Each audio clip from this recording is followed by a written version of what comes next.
പ്രിയങ്ക ഗാന്ധിയെ തലങ്ങും വിലങ്ങും ആക്രമിക്കുകയാണ് ബി.ജെ.പി. ഇപ്പോഴിതാ നാഗ്പൂരിലെ പ്രിയങ്ക ഗാന്ധിയുടെ റോഡ് ഷോക്കിടെ ബി.ജെ.പി. പതാക വീശിയിരിക്കുകയാണ് പാർട്ടി അനുഭാവികൾ. മഹാരാഷ്ട്ര നിയമസഭാ തിരഞ്ഞെടുപ്പിന്റെ കൊട്ടിക്കലാശത്തിനിടെയായിരുന്നു ഈ സംഭവം. ബി.ജെ.പിയുടെ സൈദ്ധാന്തിക മാതൃസംഘടനയായ RSSന്റെ ആസ്ഥാനം നാഗ്പൂരിലാണ് സ്ഥിതി ചെയ്യുന്നത്. പൊതുവെ ബി.ജെ.പി. കോട്ടയായി കണക്കാക്കപ്പെടുന്ന നഗരമാണ് നാഗ്പൂർ.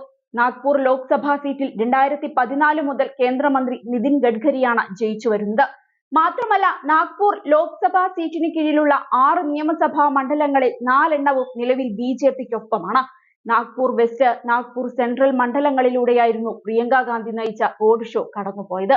നിലവിൽ നാഗ്പൂർ വെസ്റ്റ് കോൺഗ്രസിന്റെ കൈവശമാണ്.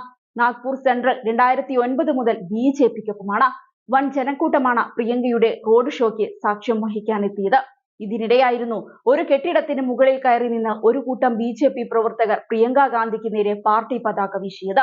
ഇവർ പാർട്ടി അനുകൂല മുദ്രാവാക്യങ്ങൾ വിളിക്കാനും തുടങ്ങി. ഇവരെ തിരിച്ചു പുഞ്ചിരിയോടെ അഭിവാദ്യം ചെയ്ത പ്രിയങ്ക ബുധനാഴ്ച നടക്കുന്ന നിയമസഭാ തിരഞ്ഞെടുപ്പിൽ അവർക്ക് ആശംസകൾ നേരുകയും ചെയ്തു. ഇത് കണ്ട കോൺഗ്രസ് അനുഭാവികളും മുദ്രാവാക്യം വിളിക്കാൻ തുടങ്ങി. പിന്നാലെ മൈക്ക് എടുത്ത പ്രിയങ്ക ഗാന്ധി ഇങ്ങനെ പറഞ്ഞു: ബി.ജെ.പിയിലെ സുഹൃത്തുക്കളെ, തിരഞ്ഞെടുപ്പിന് നിങ്ങൾക്ക് എല്ലാ ആശംസകളും നേരുന്നു. എന്നാൽ മഹാവികാസ് അഘാഡിയാണ് വിജയിക്കുക. ഇതിന്റെ വീഡിയോ സോഷ്യൽ മീഡിയയിൽ വൈറലാണ്. റോഡ് ഷോയ്ക്ക് പിന്നാലെ നാഗ്പൂർ സെൻട്രലിലെ കോൺഗ്രസ് സ്ഥാനാർത്ഥി ബണ്ടി ഷെൽക്കയും ബി.ജെ.പി. അനുഭാവികളും തമ്മിൽ വാക്കേറ്റമുണ്ടായി. എന്നാൽ പോലീസ് ഇടപെട്ടതോടെ സംഘർഷത്തിലേക്ക് കാര്യങ്ങൾ നീങ്ങിയില്ല.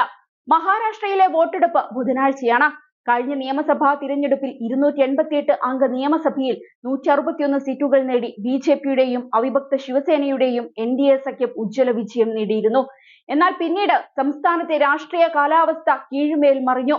മുഖ്യമന്ത്രി സ്ഥാനത്തെ ചൊല്ലിയുള്ള അഭിപ്രായ വ്യത്യാസങ്ങളെ തുടർന്ന് ശിവസേന നേതാവ് ഉദ്ധവ് താക്കറെ കോൺഗ്രസുമായും അവിഭക്ത NCPയുമായും സഖ്യം ചേർന്ന് മഹാവികാസ് അഘാഡി സർക്കാർ രൂപീകരിച്ചു. 2022 ശിവസേനയെ പിളർത്തി ഏക്നാഥ് ഷിൻഡെ ബി.ജെ.പിക്കൊപ്പം ചേർന്നതോടെ MVA സർക്കാർ താഴെ വീണു. ബി.ജെ.പി. പിന്തുണയിൽ ഷിൻഡെ മുഖ്യമന്ത്രിയായി. പിന്നീട് അജിത് പവാറിന്റെ കലാപം NCPയെയും പിളർത്തി.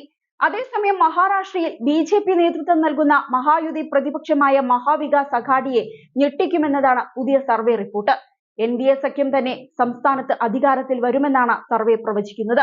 മാട്രിക്സ് ആണ് അഭിപ്രായ സർവേ പുറത്തുവിട്ടത്. മഹായുതി 145-നും 165-നും ഇടയിൽ സീറ്റ് നേടുമെന്നാണ് പ്രവചനം. അതേസമയം ശിവസേന, UBT, കോൺഗ്രസ്, NCP പാർട്ടികൾ വരുന്ന മഹാവികാസ് അഘാഡി സഖ്യം 106 മുതൽ 126 സീറ്റുകൾ വരെ നേടുമെന്നാണ് പ്രവചനം. സംസ്ഥാനത്ത് ഭരണം പിടിക്കാൻ ഒരുങ്ങുന്ന MVAക്ക് വലിയ തിരിച്ചടിയാണ് ഈ സർവേ ഫലം. ലോക്സഭാ തിരഞ്ഞെടുപ്പിൽ മഹാവികാസ് അഘാഡിക്കായിരുന്നു വൻ വിജയം. നിയമസഭാ തിരഞ്ഞെടുപ്പിലും ഈ ഫലം ആവർത്തിക്കുമെന്നായിരുന്നു റിപ്പോർട്ട്. അതേസമയം വോട്ട് ശതമാനത്തിലും മഹായുതിയാണ് മുന്നിൽ നിൽക്കുന്നത്. 47% വോട്ടാണ് മഹായുതിക്ക് ലഭിക്കുക. എന്നാൽ MVAക്ക് 41% വോട്ടാണ് സർവേ പ്രവചിക്കുന്നത്.